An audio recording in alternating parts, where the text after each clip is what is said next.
Bismillahirrahmanirrahim. Assalamualaikum warahmatullahi wabarakatuh. Alhamdulillah, alhamdulillahirrahmanirrahim.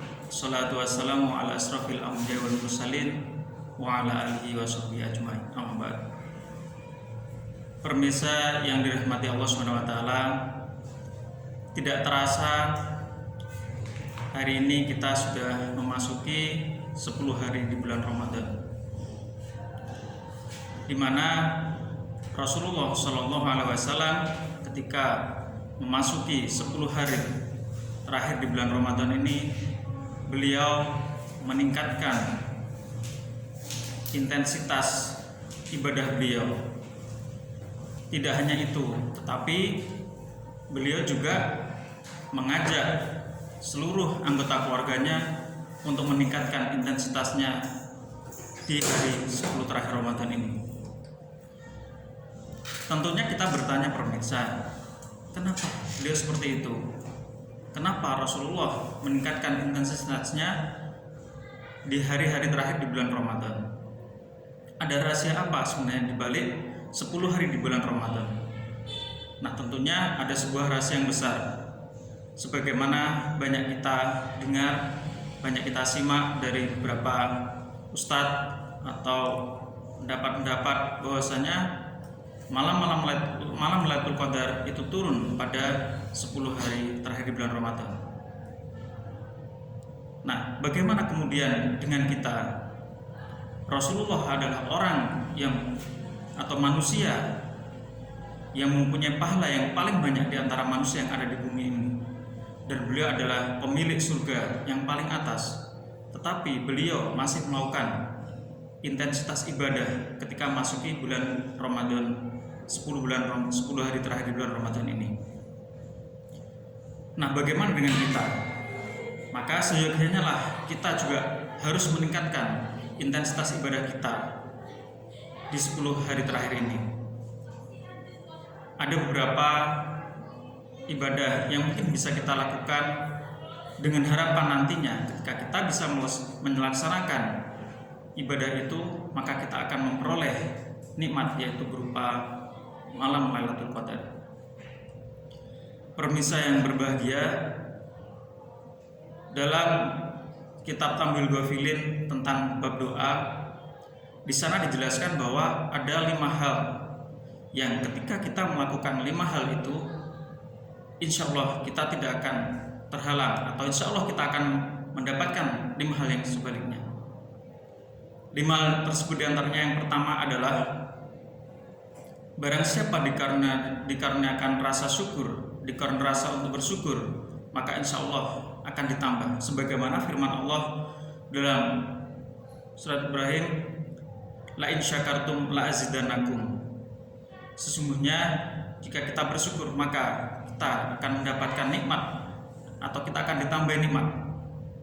Nah, patut kali ini kita bersyukur bahwasanya satu, kita menjalankan ibadah Ramadan dalam keadaan sehat walafiat.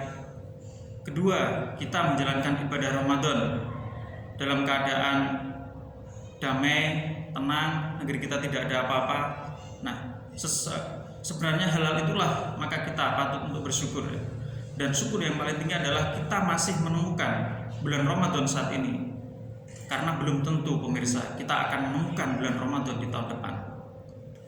Yang kedua adalah bersabar.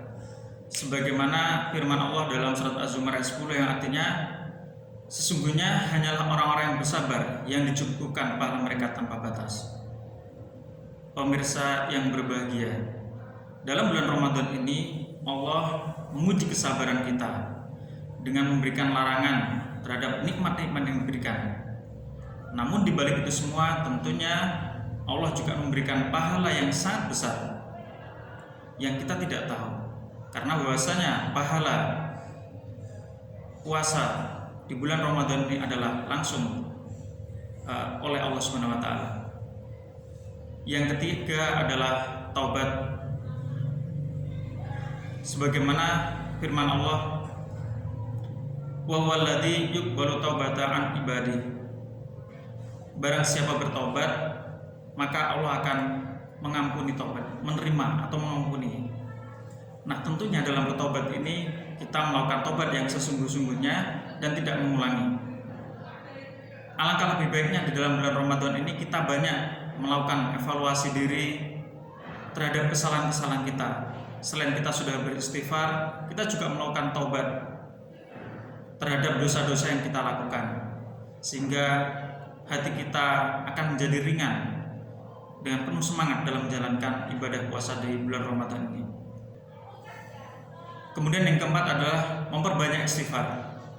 Istaghfir rabbakum innahu kana ghafara, yang artinya barang siapa yang berbanyak istighfar maka Allah akan mengampuninya.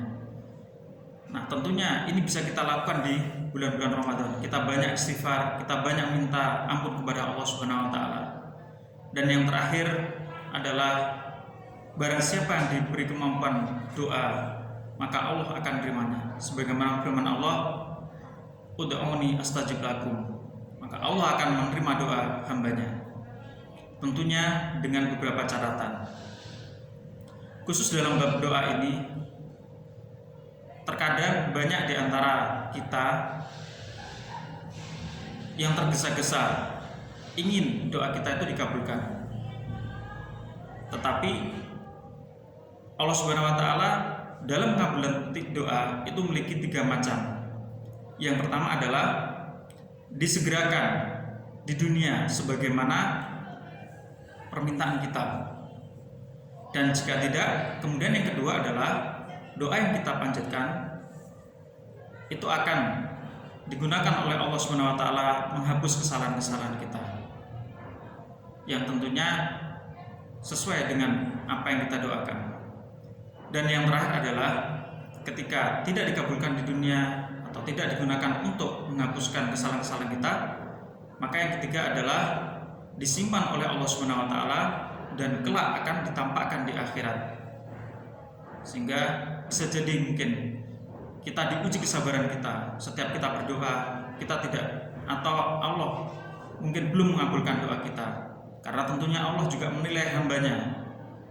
Tentunya Allah mempunyai pertimbangan yang lain ketika Allah mungkin akan mengabulkan doa itu.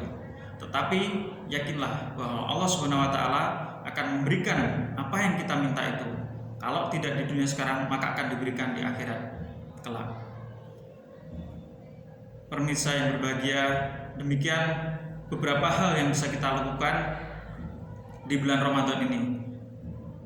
Yang pertama adalah kita meminta ampun, kemudian kita bersabar, kita bertobat, dan kita minta doa, sehingga dengan harapan ketika kita melakukan semuanya itu, maka kita akan mendapatkan kemuliaan di bulan Ramadan, yaitu malam Lailatul Qadar.